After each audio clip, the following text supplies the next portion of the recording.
Welcome you all to the presentation.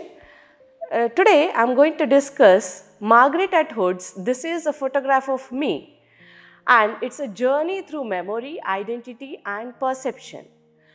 So I welcome all the listeners for today's presentation on "This is a Photograph of Me" by Margaret Atwood that will delve into powerful poem and explores its theme of memory, identity and perception. Through a simple yet haunting narrative, Atwood invites us to question what lays beneath the surface of what we see. The poem was first published in 1966 in her popular collection The Circle Game, a blended of description and revelation, creating a haunting commentary on identity and absence. The central theme can be identified here are like many themes are there, like memory, identity and marginalization. To start with the poem, "This is a Photograph of Me", it was taken some time ago. At first, it seems to me a smeared print, blurred lines and grey flakes blended with the paper. Then, as you scan it, you see in the left-hand corner a thing that is like a branch, part of a tree emerging, and to the right, halfway up, what ought to be a gentle slope, a small frame house. In the background, there is a lake, and beyond that, some low hills. The photograph was taken the day after I drowned.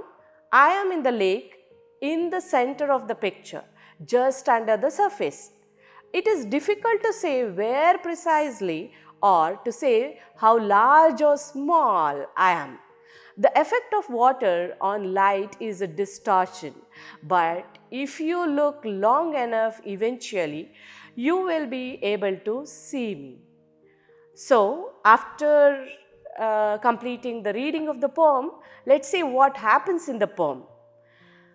There, Atwood begins by describing a photograph, which is a calm, natural scene with trees, a house, a lake. So we can see the speaker describes a photograph that appears ordinary at first glance. However, this seemingly ordinary image contains a hidden truth. The speaker reveals that her body lies submerged in the water. This chilling revelation transforms the poem into a profound meditation of visibility, absence, and the ways we remember and perceive the world. So, a deeper examination reveals that speaker herself is submerged and drowned in the water, what it is depicted in the poem. The poem shifts from observation to revelation, blurring the lines between life and death. How we see and remember. As we read this poem, we will be able to make out how we see, that is the memory and perception we can say. The photograph serves as a metaphor for memory and highlights the subjectivity of perception, what is visible versus what remains hidden. So, Atwood explores in this poem the nature of memory and perception we can say. The photograph becomes a metaphor for memory, showing how much is obscured beneath the surface. The initial calm description contrasts sharply with the later revelation, reminding us that perception is often limited and subjective. It's a poignant reflection on how much remains hidden in our understanding of the past. So, there rises questions about reliability of visual evidence in capturing the essence of person or event. So, the assure of identity, that is identity and marginalization can be observed.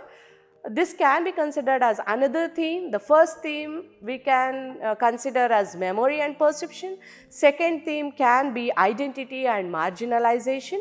The speaker's identity is both present and absent. So, as it is very clearly given in the poem, so she says like she is present for our visual senses, like we feel like she is absent.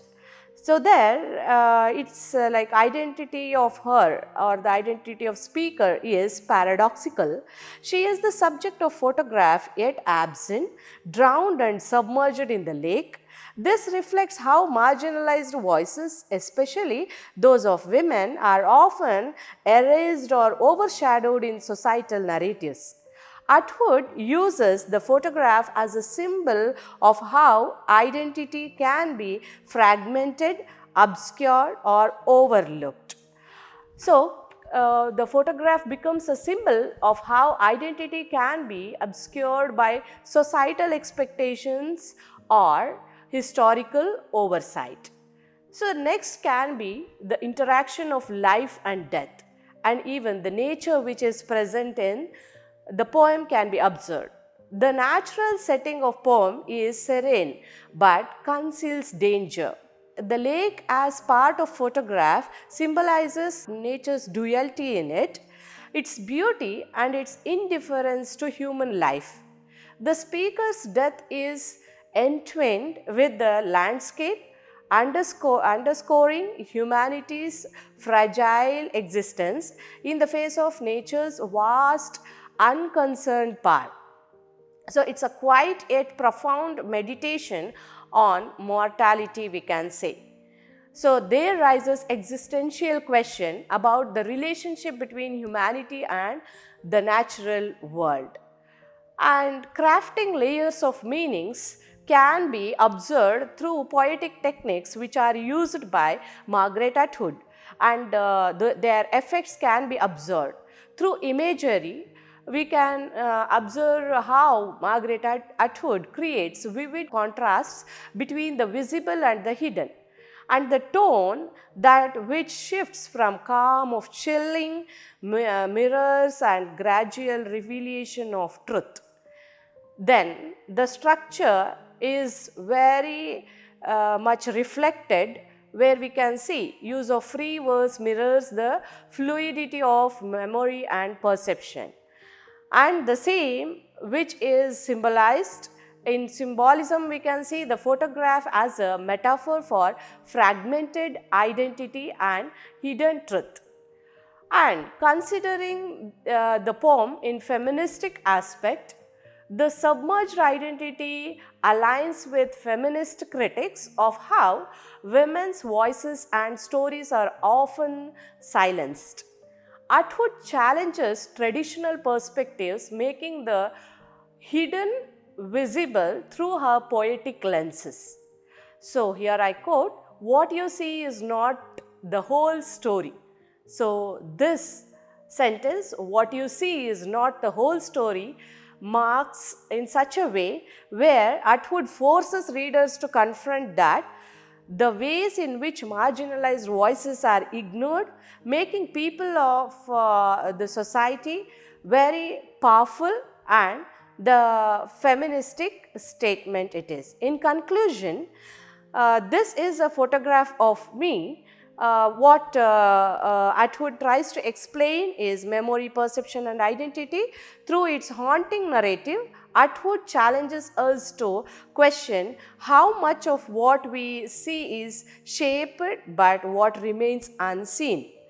The poem is both personal and universal reflection on the fragility of existence and complexity of human identity can be observed.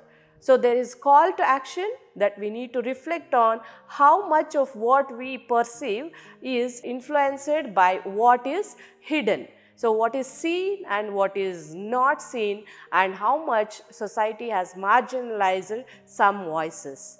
So, I hope Atwood tries to conclude and convey powerful message through this poem. Thank you.